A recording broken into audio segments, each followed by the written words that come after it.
AS Producciones presenta Cara a Cara con Rosalía.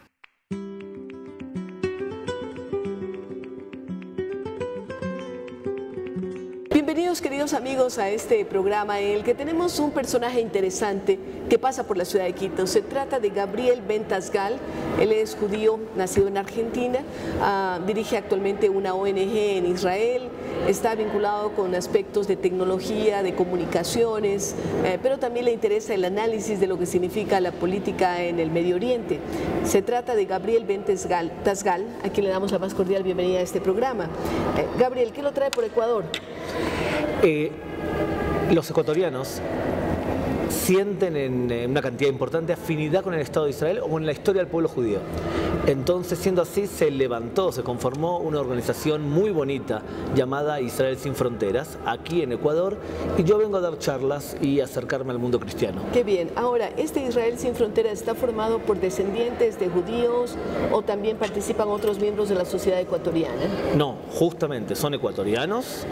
Algunos son judíos, muchos no son judíos. Y algunos a lo mejor estudiaron en Israel o tienen alguna vinculación, no necesariamente, ¿no? Pero en general hay mucha gente en Ecuador que lee la Biblia y que ama a Israel o que admira a Israel por lo que se ha convertido en la modernidad. Así es. Bueno, recordemos siempre que Israel fue uno de los países que apoyó la creación del Estado de Israel y Naciones Unidas, ¿no?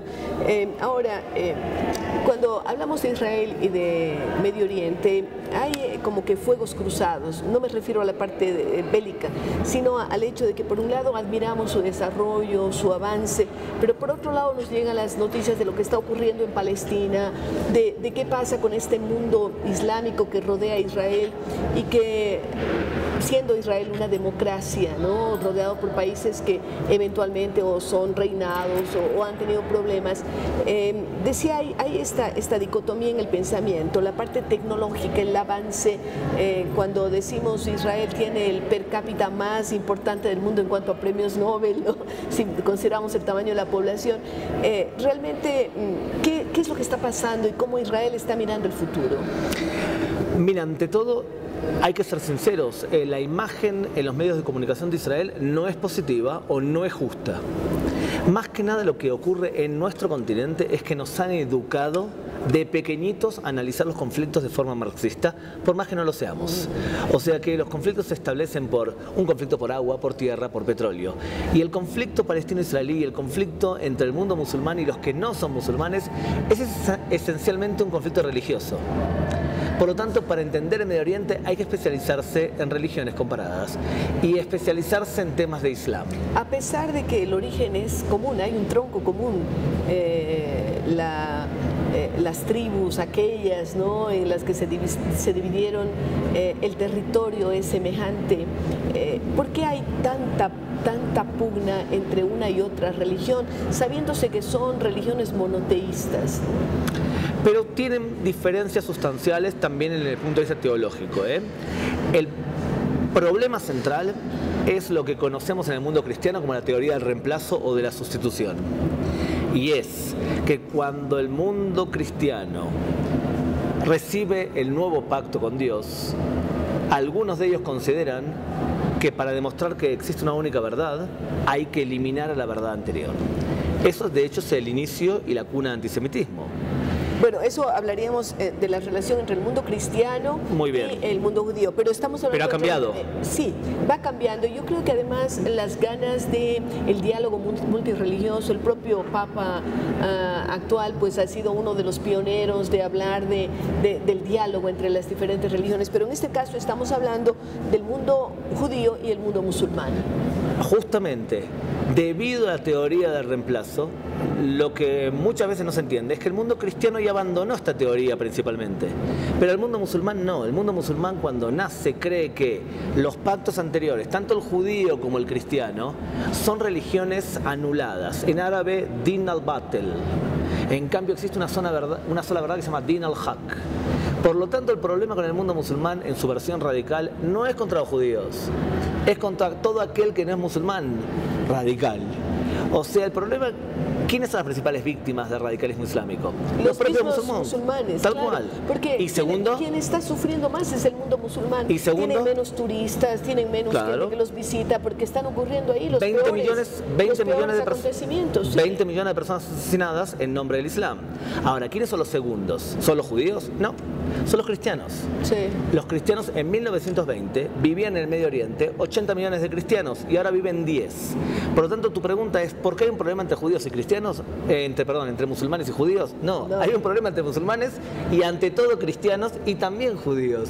Lo que pasa es que los cristianos son asesinados en el Medio Oriente y nadie dice nada del tema o no se toca. Se ha visto algunas imágenes a veces dramáticas que están llegando sobre este aspecto de masacres y de además limitación en cuanto a libertades de los cristianos, etcétera, en cuanto a ejercer su culto, pero no se ha magnificado, sino más bien otro tipo de noticias que tienen que ver con las explosiones eventualmente en un metro, en un parque, qué sé yo, ¿no? Esto es real. Pero ¿cómo ve el futuro alguien que se ha dedicado a analizar el futuro y que está viviendo esta situación? Mira, el futuro para el Estado de Israel es muy prometedor. Porque hasta ahora los países radicales han logrado expandir su odio a través de lo que se conoce como da'wa, que tú también lo tienes en Ecuador. Da'wa es, yo vengo de un país del Medio Oriente y vengo con dinero de afuera y abro un centro comunitario para captar la mayor cantidad de gente posible, y muchas veces vemos comunidades enteras de personas que hasta hace 10 días eran cristianos y ahora han adoptado otra religión, con dinero que viene del extranjero.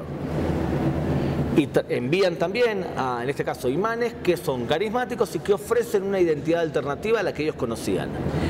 Eso lo pudieron hacer durante años porque tenían petróleo, pero el petróleo se acaba. Y países como lo que tú me has contado antes, que habías visitado, como por ejemplo Dubái, Doha y demás, son lugares que tienen que diversificar su economía. Pero lo están haciendo porque le están apostando al turismo y a la energía alternativa de alguna forma, ¿no? Pero no se puede recuperar 100 años de abandono. Si durante 100 años tú has abandonado a tu población y no le has brindado... Ahora, ¿cuál es el futuro prometedor que tiene Israel? Justamente como no hay petróleo, el petróleo va a tener menos importancia en el mundo, la posibilidad de estos países que impulsaban el radicalismo islámico a través de la billetera va a caer en importancia. ¿Y de qué va a depender entonces? El país que tenga mejor capacidad de hacer agricultura en el desierto, el país que sepa mejor desalinizar agua, el país que tenga mejor tecnología, va a poder ayudar a los otros países que se han desarrollado menos a cambio de paz. Bueno, y ahí está Israel con unos porcentajes importantísimos de avance tecnológico, ¿no? Imagínate, hoy desalinizar agua sale lo mismo que sacar el agua de la tierra. ¿Qué problema tendría Israel de, por ejemplo, entregarle agua a Siria a cambio de que Siria no ataque más a Israel? O sea que otra vez, agricultura, agua, son bastiones importantes para que el futuro sea prometedor. ¿Cómo va a conseguir que ese diálogo progrese y no sigan los enfrentamientos y no sigan las masacres y no siga el éxodo masivo? Porque uno de los grandes problemas del mundo actual es el tema de la migración. El ser humano ha sido transhumante, ha sido nómada desde que apareció sobre la faz de la tierra, pero ahora estamos hablando de volúmenes de gente que se mueve y esto cambia la situación. ¿Cómo convencer de que el diálogo es lo que realmente va a ser lo más productivo y de que no se sigan utilizando sistemas de violencia, de odio? Es complicado porque el problema que ha llevado la inmigración masiva, por ejemplo, a Europa, que ahora ya en Europa hay 8% de la población de Europa es de otra religión que no sea cristiana. La mayor parte musulmana. La mayor parte musulmana. Y hay países en que ese porcentaje es mucho más alto. Por supuesto. Porque estamos hablando de un promedio, ¿no? Por supuesto. Pero países como Holanda, en fin, están con porcentajes mucho más Inglaterra, altos. Suecia, por ejemplo. Suecia, así es. Entonces tenemos países que evidentemente lo han sufrido más esta inmigración puntual. Y que va a cambiar radicalmente la composición política y seguramente. Va a cambiar. Segura. Alguien hablaba de que ya no va a hablarse de Europa, sino de Eurabia, ¿no? Claro, el concepto de Eurabia igual es que el sueño de muchos europeos que los inmigrantes van a transformarse en europeos. Pero no, puede ser al revés. En todo momento que el Islam radical sea el que maneja la agenda de la religión, como ocurre ahora en el Medio Oriente, no va a ser como sueñan los europeos. Ahora, la fuente del conflicto es un conflicto interno dentro del propio Islam. Así es. Es un conflicto entre chiitas y sunitas, y eso provoca la inmigración. Y eso se ve en las políticas de Arabia Saudita, las de Irán, etcétera, cada uno representando a su grupo mayoritario dentro de la propia religión islámica. Pero yo quiero, Gabriel, hablar en positivo, ¿no es cierto? Porque si no nos podemos quedar en el análisis dramático de las guerras y de las situaciones complicadas. Tú decías que Israel puede ser esa especie de buena semilla en temas de tecnología y de ciencias. Yo quiero pasar a la página y ver cómo pueden funcionar relaciones entre países como Ecuador e Israel, que están muy distantes geográficamente, pero que podemos tener algunas cosas en común. Sin duda. Ante todo, Israel durante años ha ofrecido becas para que personas de Ecuador vengan a capacitarse a Israel. Así es, un número importante. Entonces, y han habido, lo que sí Israel tiene que sentir, que Ecuador es un aliado natural o una persona que respeta al país. Entonces, lo que ocurre lamentablemente en América del Sur es que las fluctuaciones de los gobiernos son tan abismales a veces que tú inviertes 10 años en un país como por ejemplo Venezuela y luego cambia el gobierno y el gobierno se transforma en un gobierno, por ejemplo, claramente pro-iraní. Y en ese caso todo lo que has invertido durante 10 años se va al garete. Pero este rato parecería que puede haber un buen espacio para que las relaciones entre América Latina e Israel mejoren. Conozco un economista que dice lo siguiente: la historia de América Latina se reduce de la siguiente manera. Cuando hay precios de las materias primas muy altos, entonces hay gobiernos populistas. Y cuando bajan las materias primas hay gobiernos conservadores. Evidentemente un gobierno conservador, por ejemplo, que piensa a largo plazo y que quiere invertir también en sus ciudadanos, puede encontrar también un universalista, no solamente un conservador, pero gobiernos responsables que no piensan que hay que invertir a corto plazo para ganar el voto mañana, sino que les es más importante educar la raíz del problema e invertir en la población a largo plazo. Evidentemente puede encontrar en Israel un aliado claro, porque tecnológicamente Israel puede ofrecer mucho en países principalmente que necesitan esa cuota de energía tecnológica de calidad que transforme algo que no es muy desarrollado en algunos aspectos en algo que sí lo puede ser. Vamos a hacer una breve pausa y regresamos con Gabriel Ventasgal para continuar hablando sobre las relaciones América Latina e Israel y también sobre qué posibilidades de cooperación existen.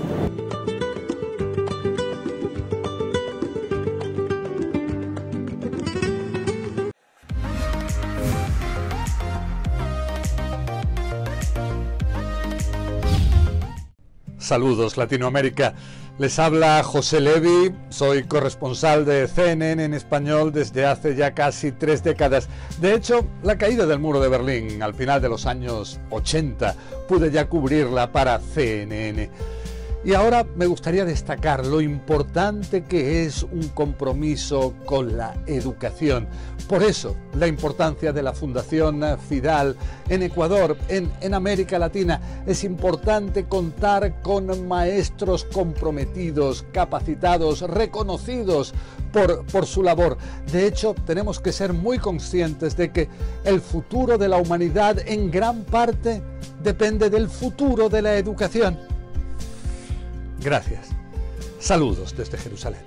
Enseñar es el arte de ayudar al descubrimiento. Es poder cambiar vidas con la mezcla perfecta de tiza y desafíos. Es enseñar a pensar no solo con la mente, sino con el corazón. Es saber que se tiene la herramienta más poderosa que puedes usar para cambiar el mundo. Enseña creando curiosidad. El aprendizaje es un proceso para toda la vida. Anímate, participa. Descarga las bases. Gana fabulosos y merecidos premios. Comparte con otros docentes del mundo. Postúlate ya. 11º Concurso Nacional y 6º Iberoamericano de Excelencia Educativa. Hugo, Jimena, ¿cómo fue verse en la tele? Toda la gente nos llamaban a preguntarnos, ¿y eso? ¿Cómo así? Que te hemos visto, tu familia muy bonita. Y por eso se merecen una sorpresa. Hola, Jimena, Huguito, un placer. Cuando uno tiene la puerta abierta, uno puede invitar gente, como es mi caso, que me invitaron, pero aparte yo he querido traerles otra sorpresa. Hola, hola. ¿Cómo va? ¿Cómo estás? Bueno, aquí estamos en la perimetral, la Celeste. Aquí donde dicen que no hay alcantarillado, que no hay agua, que no hay pavimento, que no hay regeneración urbana. Tal vez dicen los que no han venido nunca. Es que no han venido. Siempre hay alguna obra que contar nueva. Va a seguir así. Con la nueva red nacional de fibra óptica del Grupo TV Cable, tu velocidad de internet y entretenimiento nunca se detiene. Si aún no tienes el doble pack o triple pack de Grupo TV Cable, contrata hoy internet más televisión o triple pack y te damos 3 meses gratis de internet más 1 mes gratis de televisión. Contáctanos ahora al 600-0101. Grupo TV Cable, más para tu vida.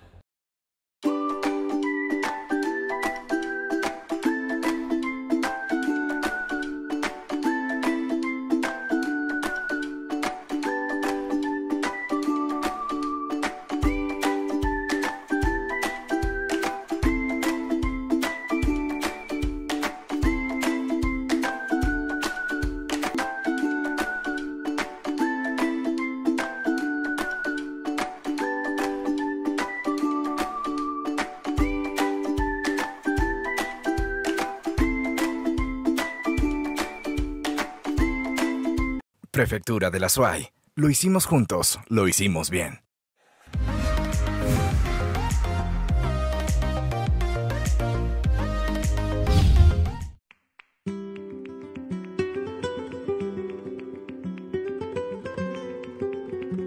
Gracias amigos por continuar con nosotros en este programa en el que estamos hablando con Gabriel Bentasgali, las relaciones de Israel con América, pero también con el resto del mundo. Gabriel, cuando hablamos de ciencia y tecnología hemos mencionado algunos temas como lo que tiene que ver con la desalinización, pero hay otros muy importantes que tienen que ver con las nuevas tecnologías de comunicación, y allí también Israel ha puesto su impronta, porque hay una serie de inventos que se deben al trabajo israelita.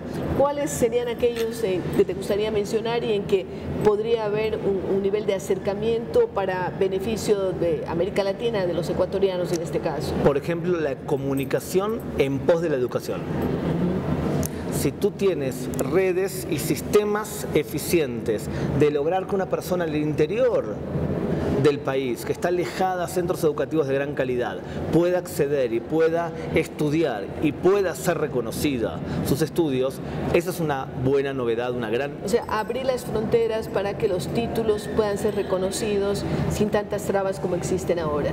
Y principalmente pensar en grande. El problema muchas veces de los países es que al tener tu mercado propio, al tener tu propia población, piensas a nivel ecuatoriano. Cuando tú ya empiezas a pensar de que al fin y al cabo el mercado es uno solo y es mundial, y tienes que intentar producir para la humanidad e intentar ganar mercados también de afuera, ya cambia tu chip de forma de pensar. Es ese paso de valentía que tenés que salir de las fronteras. Y eso es algo que en forma automática los empresarios y emprendedores en Israel hacen. Israel le ha apostado mucho a la educación. ¿Qué es lo que viene haciendo en educación, aparte de utilizar la comunicación? Pero ¿cómo ha apostado a educación en temas tecnológicos, etcétera, que ha significado que hayan tantos emprendedores? Israel es un país también en donde se baten récords en cuanto a emprendimiento. Yo creo que hay 2 temas fundamentales. El primero, obligar a nuestros chicos a estudiar más de una carrera. Más de una carrera. Por supuesto, estudiar una carrera no es suficiente. Cuando tú obligas a tus estudiantes a estudiar más de una carrera... Que no estamos hablando solamente de la maestría o el postdoctorado, es decir, que al menos como carreras básicas sean 2. La licenciatura tiene que ser, a veces exageramos en el nivel de cháchara dialéctica. Quizás reduciendo una cantidad de horas de temas que cada uno puede estudiar solo. Te voy a dar un ejemplo. Yo estudiaba el término de justicia en ciencias políticas. Mi profesor me decía, para la clase que viene tienen que estudiar 8 filósofos y los vamos a discutir. Pero no se perdían 8 clases en estudiar cada uno de los filósofos, sino que cada uno tiene que estudiar solo. Entonces, reducir el nivel de dialéctica y ampliar conocimientos, porque un historiador que además estudia economía es mejor historiador y mejor económico. Entonces hay que... 2 cosas importantes, estudiar más de una carrera y segundo, que creo que es algo que los latinos tenemos que trabajar mucho, y es impulsar cierto nivel de anarquía. O sea, y si un empresario propone algo, o un empleado o un empresario propone algo, y la idea es buena, ¿qué problema hay con que él no tenga el título de director de la empresa? Y si un alumno de la universidad propone algo que no está con las normas, ¿qué hace? ¿Se lo opaca y se lo suprime y se lo castiga? Eso es lo que ocurre desgraciadamente. ¿Por ser rebelde? No, hay que felicitarlo. Cierto nivel de anarquía. ¿Por qué? Porque ¿quién dijo que la verdad está en una sola persona? La verdad, Dios nos dotó a todos con la capacidad para poder discernir y tomar iniciativa y decidir también. Por lo tanto, aquel estudiante tiene derecho a opinar y tiene derecho a levantar su voz y tiene derecho a ser escuchado, y si la idea de él no es buena, pero es valiente, tiene también el honor de ser felicitado. Hay que impulsar cierto nivel de anarquía. Un judío anárquico. Bien, ahora, otro tema que a mí siempre me ha interesado es el de los idiomas. En Israel prácticamente todos son bilingües o trilingües. Cuéntanos sobre la importancia de una otra lengua, además de la nativa, porque en el caso de América Latina y particularmente en el Ecuador, la mayor parte de la gente tiene dificultad, por ejemplo, con el conocimiento científico, porque el conocimiento científico está en inglés, pésele a quien le pese, ¿no? Los chinos tienen que aprender inglés, gente de cualquier país del mundo tiene que aprender en inglés. ¿Qué está pasando y qué han hecho en Israel diferente a nosotros? Cuando se creó el Estado de Israel, los patriarcas del país pensaban que lo mejor que podía hacer el país es que nadie hable otro idioma porque era galútico, era de la diáspora. ¿Cómo vas a traer un idioma de afuera? Bueno, resucitaron un idioma, el hebreo, ¿no? Entonces había que hablarlo. Claro, era obligatorio, todo el mundo tenía que aprender hebreo. Claro, pero hoy hablar idiomas es una herramienta que hace que violar fronteras, no violar fronteras, sino traspasar fronteras, sea algo totalmente natural. Porque te voy a contar un ejemplo de mi hija Galit. Mi hija Galit no es un ser humano extraño, ni mucho menos, pero mi hija Galit, que hoy en día tiene 14 años, ella en casa habla castellano, su madre le habla en catalán y entiende catalán, hebreo es su idioma natural del país, la obligan a estudiar inglés ya desde que tiene 7, 8 años, y en la secundaria tiene que aprender otro idioma, o árabe o francés, e incluso puede dar sus exámenes en castellano.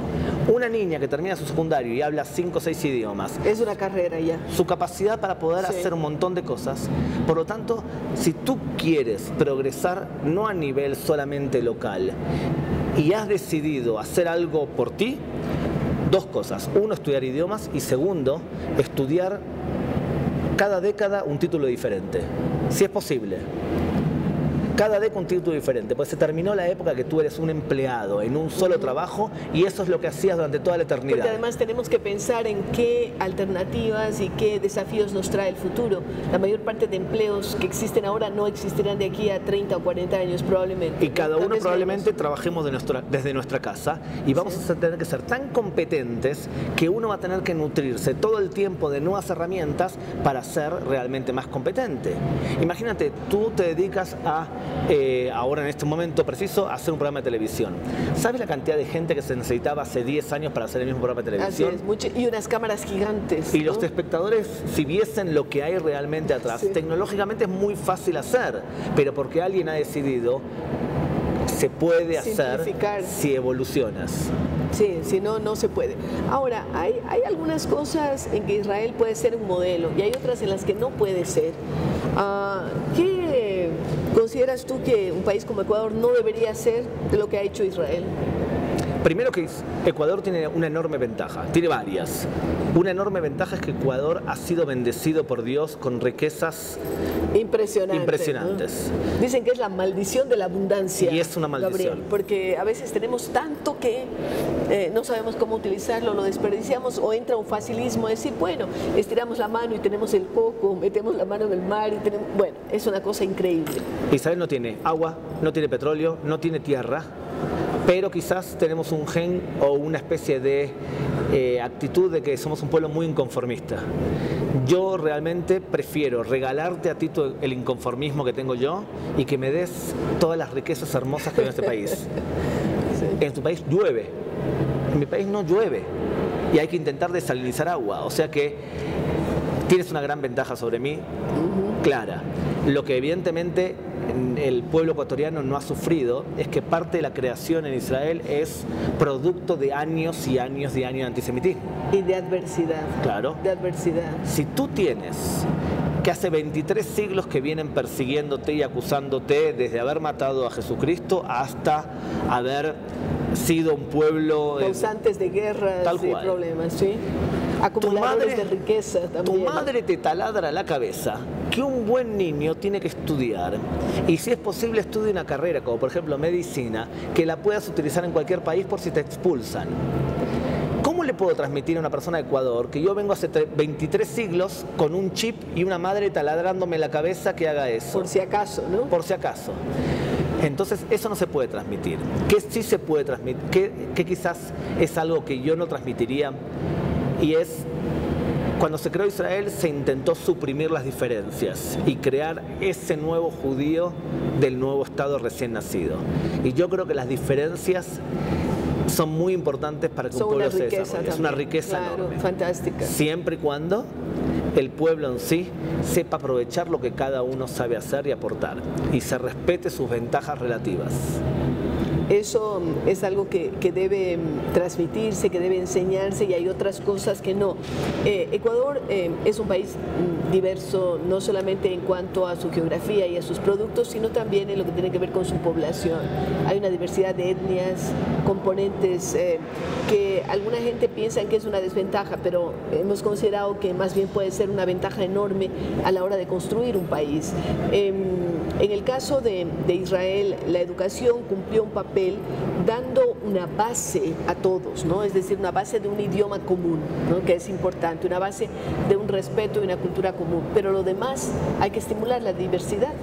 Lo que pasa es que tú respetas la diversidad cuando te sientes seguro. Cuando tú eres un país que te sientes seguro, te puedes permitir que cada uno hable en su casa o hable en la vía pública en el idioma que quiera. Y que si cada uno quiere comer la comida que quiera, que lo haga. Cuando tú te sientes inseguro, una de las manifestaciones de tu inseguridad es que quieres que todos seamos iguales. Eso significa, diríamos así, como un mecanismo de defensa. Claro. Claro, cuando tú eres seguro y sientes que realmente lo que tú has construido vale, te puedes permitir un montón de cosas. Y ahora Israel se lo permite. Ahora Israel sí. Al comienzo no. Al principio no. Al principio no. No se pueden hablar otros idiomas que no sea el idioma hebreo. La cultura de tu pasado es una cultura que ahora debe ser suplantada por una cultura nueva, que es la nueva nación creada. Y eso son cosas que ha provocado que un montón de personas al principio no le hablasen a sus hijos, por ejemplo, en idiomas foráneos. Imagínate, yo le puedo hablar a mi hijo en el idioma madre que yo nací. Él tiene otra herramienta más para mañana irse a trabajar a España, a Uruguay, a Ecuador, y se lo voy a privar porque el gobierno me lo dice. No tiene sentido. No. Bien, hacemos una nueva pausa y regresamos con ustedes.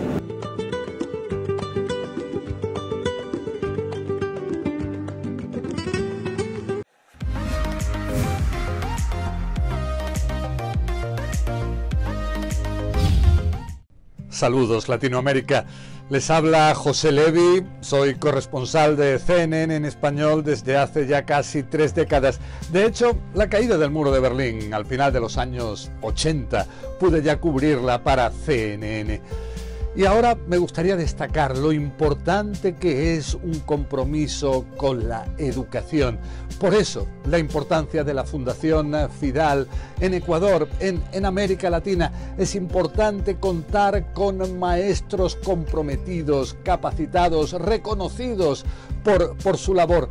De hecho, tenemos que ser muy conscientes de que el futuro de la humanidad en gran parte depende del futuro de la educación. Gracias. Saludos desde Jerusalén. Enseñar es el arte de ayudar al descubrimiento. Es poder cambiar vidas con la mezcla perfecta de tiza y desafíos. Es enseñar a pensar no solo con la mente, sino con el corazón. Es saber que se tiene la herramienta más poderosa que puedes usar para cambiar el mundo. Enseña creando curiosidad.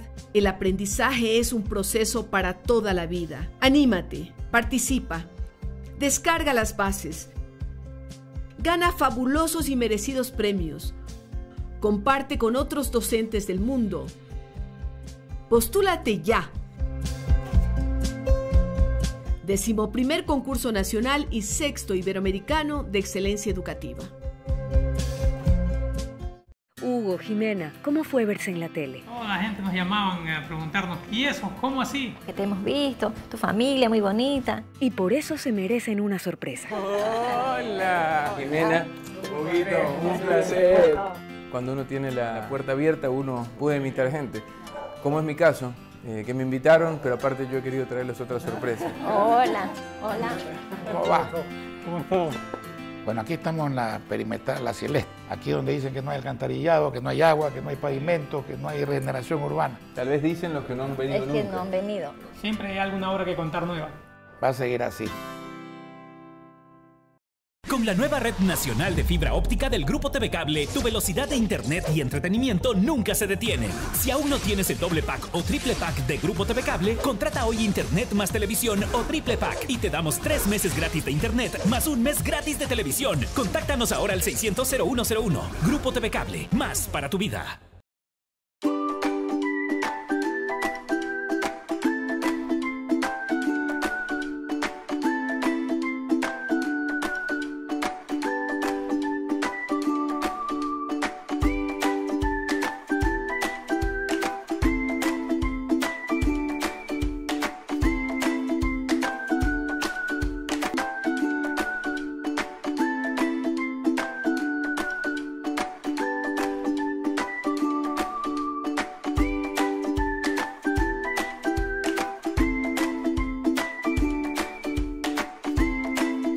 Prefectura de la SUAY. Lo hicimos juntos, lo hicimos bien.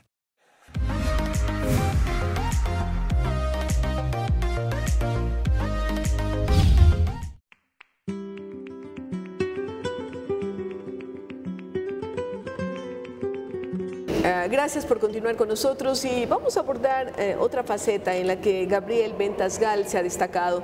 Él ha construido páginas web, ha utilizado el Internet como una herramienta para brindar, por ejemplo, respuestas inmediatas a acusaciones contra Israel, el pueblo judío. Cuéntanos de cómo entró en tu vida el tema del Internet, que es nuevo si lo consideramos a lo largo de la historia de la humanidad y que de alguna forma está cambiando nuestras vidas. Para bien y para mal. Sí, sí. ¿Cuál fue tu encuentro con estas habilidades digitales? ¿Cómo te viste inmerso en eso? Bueno, debido justamente a mi carrera profesional como periodista, te das cuenta de varias cosas. Una, que nos transformamos en hombres orquesta. Significa, claro, tienes que aprender tomar la fotografía, a editar solo, sí, a escribir solo y también a enviar material por internet. ¿Y a ti te tocaba enviar desde dónde? Claro, desde Israel. Yo cubría para Medio Oriente. Desde Israel para claro, Medio Oriente. Entonces, al principio éramos muchos en un equipo y al final nos vimos obligados. Recorte presupuestario. Por recortes eso, claro, y por lógica. Desde filmar con cámaras mejores y más pequeñas, hasta editar con programas que eran necesarios. Entonces tú tienes que aprender a hacer todo para poder sobrevivir. Y allí el Internet y lo digital claro, son herramientas poderosísimas. Imagínate, yo trabajo desde Israel. ¿Cómo llego a la vez a 45 comunidades diferentes y 22 países si no es por Internet?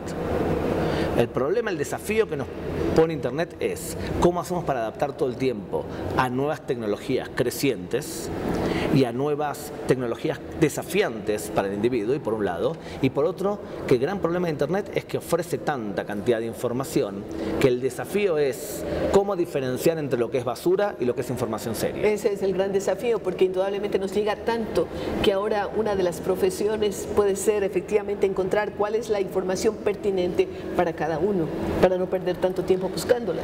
Y entre otras cosas, el presidente de Estados Unidos, Donald Trump, ha hecho un enorme no favor al tema porque incluso ha metido a la misma bolsa a los medios de comunicación tradicionales y les ha dicho: ustedes hacen fake news, cosa que nosotros siempre sabíamos que era así. ¿En qué sentido? Cada canal de televisión tenía una línea ideológica y presentaba las noticias del punto de vista a su punto de vista, tal cual. Sí. Es muy sano que haya canales de televisión que tengan líneas ideológicas. Y es más sano todavía que lo digan. Cosa que tú eres una persona conservadora, prendes el canal conservador. Eres una persona religiosa, prendes el canal religioso. Está bien, tiene que haber mucha oferta. Lo que está mal es que pensemos que los canales de televisión y los medios de comunicación son siempre objetivos y siempre neutrales. Bueno, esa es la aspiración, la vieja aspiración del periodismo que nunca cuaja. Pero otro tema que a mí me interesa es, Israel es un país súper competitivo. Hay mucha presión sobre los hijos, sobre las nuevas generaciones para que sean exitosos, porque uno ve el caso de Corea, por ejemplo, de Japón, donde la presión sobre los estudiantes es tan brutal que afecta, hay altas tasas de suicidio. ¿Qué está pasando en Israel con esas nuevas generaciones y el peso que sienten de ser competitivos? Yo ya no tengo que estudiar una carrera, porque si no mi papá no va a estar contento, tengo que estudiar 2, no tengo que aprender solo 3 idiomas, tengo que aprender 6. ¿Cómo lo lleva esto las nuevas generaciones? Ante todo el problema que hay, las nuevas generaciones es que tienen una edad determinada, que su vida cambia. Y es a los 18 hasta los 21 años. Un hombre en Israel de 18 a 21 años hace el ejército. ¿Y una mujer? Desde los 18 a los 20. Claro, pero también lo hace, ¿no? Por supuesto, hombres y mujeres hacen el ejército. Ya, ¿y qué pasa allí durante ese tiempo? Hay un corte, ¿no? Hay un corte y hay algo más grave todavía. Y es que un chico de 20 años quizás es responsable por 100 kilómetros de frontera. Y sabe que puede morir también. Entonces, ¿cuál es el problema? El problema es que un niño tiene presiones, pero nunca va a ser igual a la presión que va a tener cuando va a estar en el ejército. Y lo obliga a madurar mucho más rápido en muchos aspectos y a ser responsable de la vida de mucha gente. Y cuando salen de allí, dicen: gloria muchachos, y ahora hago lo que me da la gana. Bueno, tenemos muchos mochileros que deambulan por el continente. Que termina su periodo en el ejército y salen. Se van de paseo porque necesitan liberar la cabeza, o sea, intentar limpiar. Y eso es saludable, claro. Lo que pasa que a veces se comportan no del todo bien porque necesitan esparcirse, y además porque, otra vez, tenemos ciertas normas anárquicas. Entonces piensan que lo que a veces se hace en Israel también se va a hacer en otro país.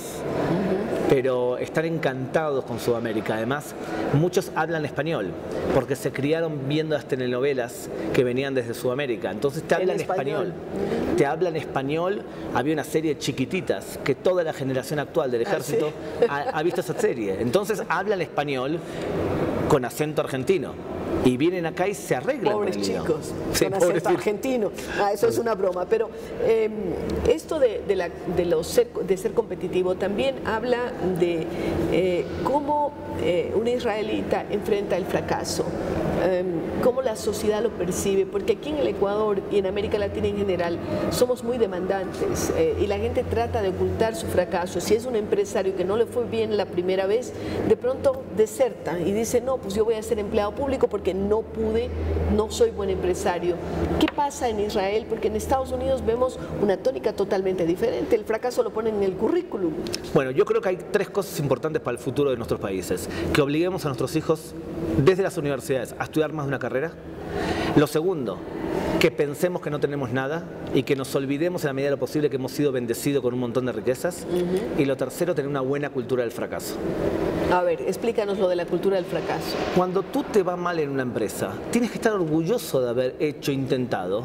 Y es más, la sociedad te tiene que felicitar por haberlo intentado. Y el fracaso es el comienzo del éxito. Una persona que fracasa 10 veces, al fin y al cabo, suele tener éxito si es que aprende de los fracasos. Claro. Si tú ocultas el fracaso y te avergüenzas de haberlo intentado. ¿Piensas que es algo pésimo y que va a ser como un baldón para toda la vida? No, los grandes ricos han fracasado muchas veces y luego han descubierto algo. Estaba explicando otro día el inventor de Uber que él había fracasado 20 veces hasta pegarle en algo que realmente revolucionó. O el señor creador de los famosos del pollo frito Kentucky. Solo cuando era ya viejo decidió resucitar la receta de su abuela para hacer pollo. Pero antes había fracasado en 1000 negocios. Ahora, tú como periodista, viene alguien que ha hecho una gran carrera económica. Es obligatorio preguntarle, antes de empezar, cuéntame tus fracasos.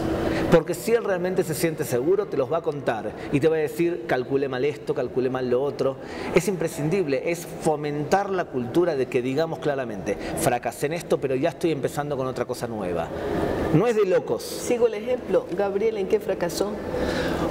Yo me equivoqué. Yo quería estudiar abogacía y decidí estudiar ciencias políticas, tenía que haber estudiado abogacía. Eso lo primero. Después estudié mal, estudié la licenciatura mal, tendría que haber estudiado menos horas y en forma más efectiva. Tenía que haber hecho menos fiesta y haberme ordenado mejor. Tenía que haber trabajado en trabajos que no eran los trabajos que al final escogí. Tenemos 1 hora y media para explicarte todas las veces que he fracasado. Hice trabajos que no me gustaban porque realmente me daban más dinero. Muchas cosas, ¿no? Demasiadas. Y ahora te sientes realizado con lo que haces. ¿Te gusta lo que haces o piensas también en algún momento cambiar y tomar otro rumbo? Mira, yo tengo una enfermedad que yo creo que es psicosomática. O sea, que la inventé cuando tuve un problema familiar y me inventé una enfermedad de los ojos. Por lo visto no quería ver. Sí. Y desde que estoy trabajando lo que estoy trabajando no tengo ningún problema en la vista. Significa que por lo visto me siento bien espiritualmente como para no tener que inventarme ninguna enfermedad y que se desarrolle. O sea, cuando tú estás bien del alma, el físico te reacciona de acuerdo. Bien, es cierto, es cierto. El futuro de Israel es promisorio. El futuro del planeta, con todo lo que está ocurriendo, con cambio climático, con guerras por aquí, por allá, con migraciones, con falta no solamente, no me refiero a las commodities, pero de buena distribución de alimentos y cosas así. ¿Cómo ves el futuro? Yo soy naturalmente optimista. Más aún, ¿tú quieres ver entre tu público quién es optimista y quién es pesimista? Pregúntales cuántos hijos tienen. Una persona que es optimista tiene hijos. Una persona que es pesimista no tiene hijos. Yo soy optimista por naturaleza. Significa, estamos viviendo la época de la modernidad y hay un montón de personas... Posmodernidad dirían algunos, ¿no? Las personas que dicen que es una posmodernidad suelen ser aquellas que quieren destruir los sistemas porque consideran que la modernidad ha sido solo penurias y se suelen aliar con los premodernistas. La calidad de vida de la gente ahora es mucho mejor que la que hubo antes, ¿no? Pero por supuesto, ¿cuántos años vivimos más? Calcula cuántos juguetes tienen tus nietos, que me contaste antes, y calcula cuántos juguetes tenías tú cuando eras chicas. Calcula cuánta medicina tienen tus nietos y cuánta medicina tienes tú. La posibilidad de viajar, la posibilidad de aprender, ahora sabemos más que lo que se sabía antes, por supuesto. Hay muchas fuentes que antes no teníamos. Entonces soy un modernista. Yo considero que la humanidad ha logrado un montonazo de cosas. Bien, nos quedamos con ese mensaje positivo. Hemos hablado con Gabriel Ben Tasgal. Nos ha contado algunas de sus experiencias, lo que piensa él del planeta y nos ha dejado algunas inquietudes que me parece que vale la pena resaltarlas. La necesidad de que los jóvenes ahora tienen que aprender más de una carrera, mejor 2, mejor 3. La necesidad de aprender idiomas, que es un imperativo, y de pensar que no tenemos nada porque eso nos da la posibilidad de salir adelante. Gracias, Gabriel. Y con ustedes, amigos, estaremos luego de una pausa.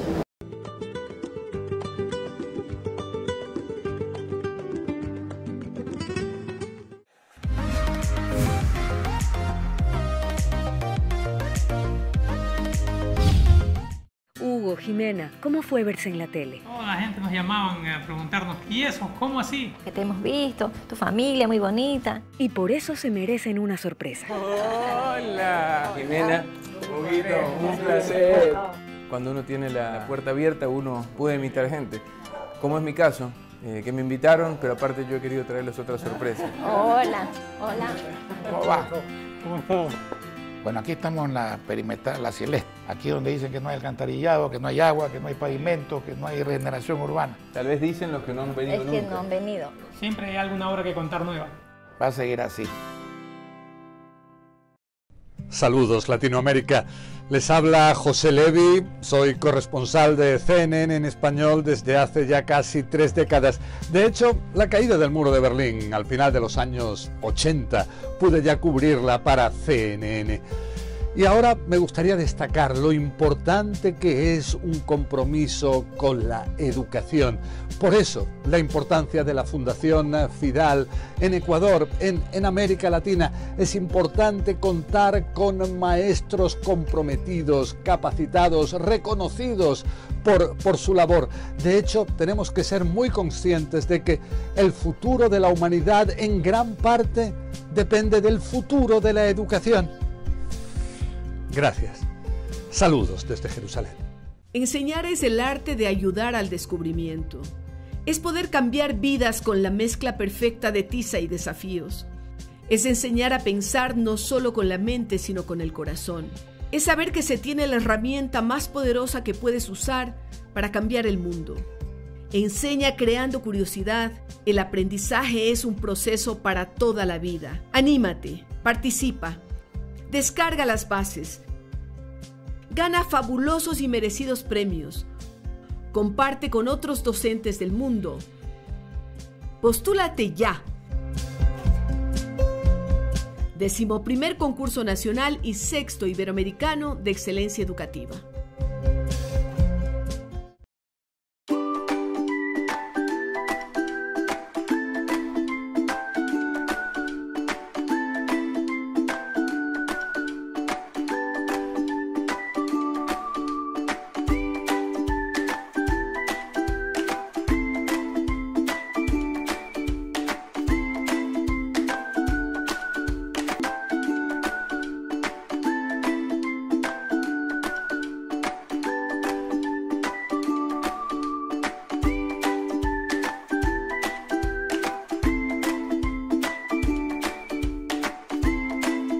Prefectura de la SUAY. Lo hicimos juntos, lo hicimos bien.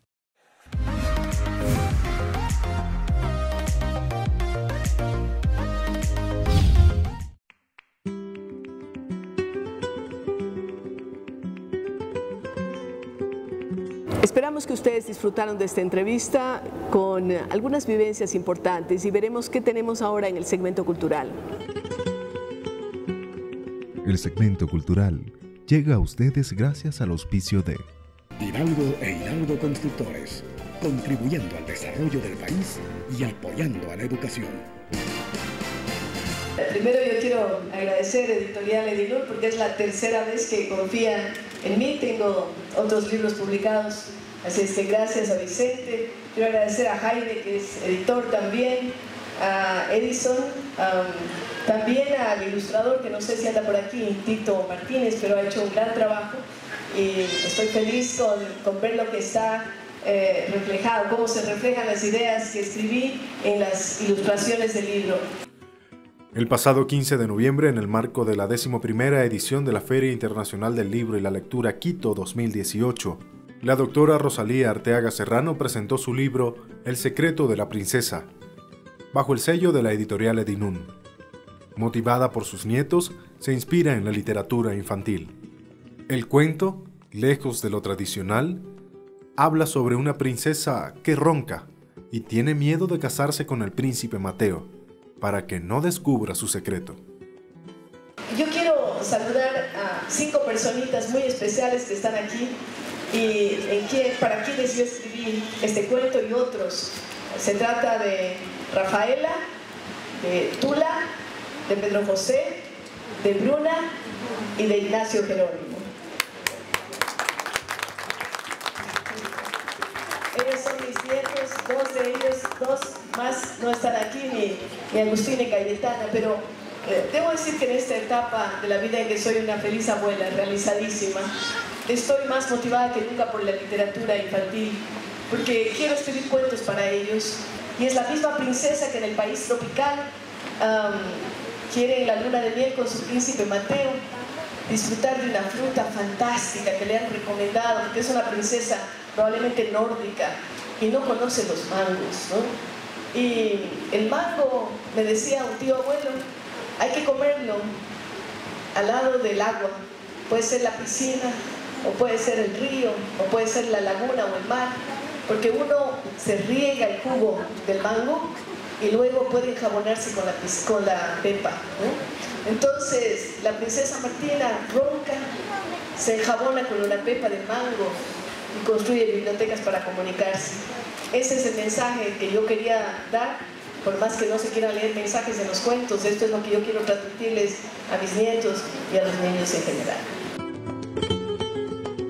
El segmento cultural llegó a ustedes gracias al auspicio de Hidalgo e Hidalgo Constructores, contribuyendo al desarrollo del país y apoyando a la educación.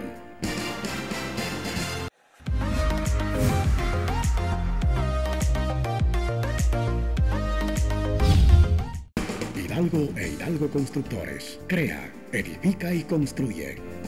Kilómetros y kilómetros de carreteras a lo largo y ancho del país. Obras de riego, drenaje y control de inundaciones. Industria de la construcción. Saneamiento ambiental y agroindustria. Hidalgo e Hidalgo Constructores. Contribuyendo al desarrollo del país y apoyando a la educación.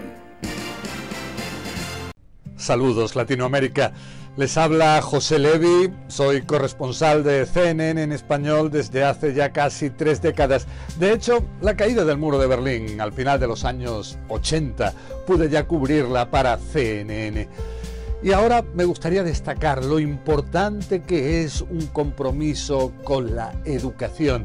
Por eso, la importancia de la Fundación Fidal en Ecuador, en América Latina. Es importante contar con maestros comprometidos, capacitados, reconocidos por su labor. De hecho, tenemos que ser muy conscientes de que el futuro de la humanidad en gran parte depende del futuro de la educación. Gracias. Saludos desde Jerusalén. Enseñar es el arte de ayudar al descubrimiento. Es poder cambiar vidas con la mezcla perfecta de tiza y desafíos.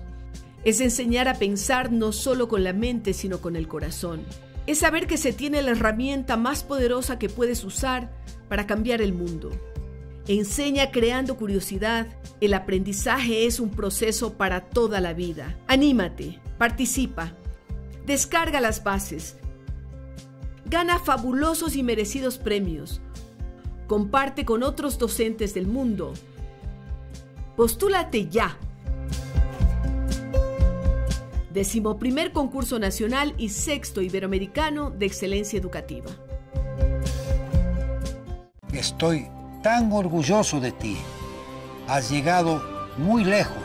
Has mantenido siempre tus principios. Eres imparcial, objetivo y sincero. Has aprendido lo que necesitas saber. Sigue adelante. Así es, Diario La Hora. Llegamos cada mañana con la mejor información en el tamaño ideal. Diario La Hora, lo que necesitas saber. Puedo destacar a Paulina Reyes de la carrera de Derecho. Aparte de ser madre, es una persona que tiene la perseverancia antes que nada. La modalidad a distancia que ofrece la UTPL te brinda la oportunidad de que puedas hacerlo desde el lugar donde tú te encuentres, desde tu casa, desde tu trabajo. Gracias UTPL por demostrarme una vez más que los sueños se pueden hacer realidad. Modalidad abierta y sin distancia. UTPL. Decide ser más. Inscripciones abiertas.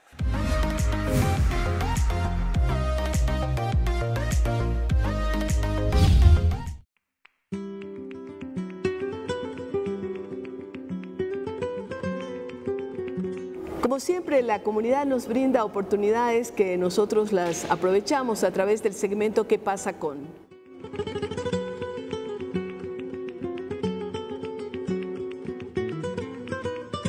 El pasado martes 13 de noviembre, la Cámara de la Pequeña y Mediana Empresa de Pichincha Capeipi celebró la firma de un convenio con la AOTS de Japón.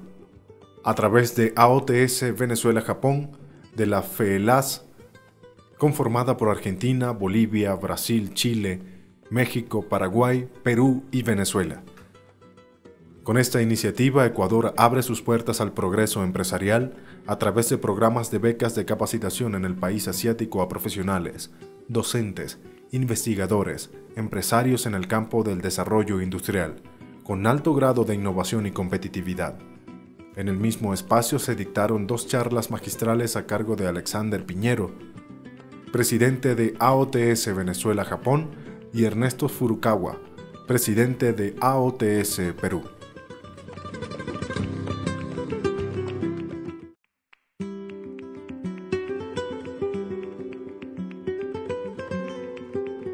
Verde y Azul, dedicado a la ciencia, a la innovación, a la tecnología y también a nuestra preocupación permanente sobre el medio ambiente.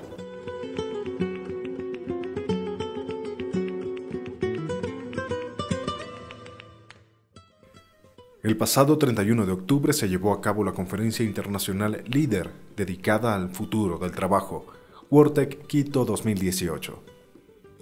En conferencias lideradas por la empresa Contract Workplace, Con una trayectoria de 15 años en países como Argentina, Colombia, Chile, Uruguay, tratan el futuro de las formas y los ámbitos del trabajo. Por primera vez llegan a Quito en un formato diferente y divertido, rompiendo esquemas de los eventos habituales.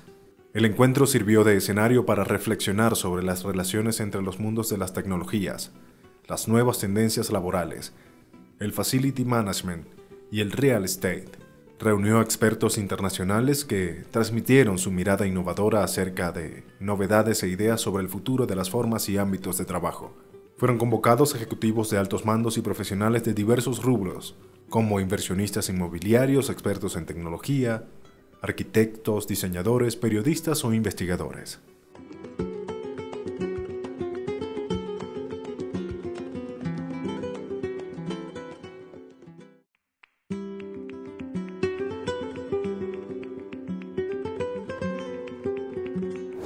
Gracias amigos por habernos acompañado a lo largo de este programa, esperamos que ustedes lo disfrutaron y recordarles a todos los maestros y maestras que nos están mirando que está abierto el 11º concurso nacional y 6º iberoamericano de excelencia educativa.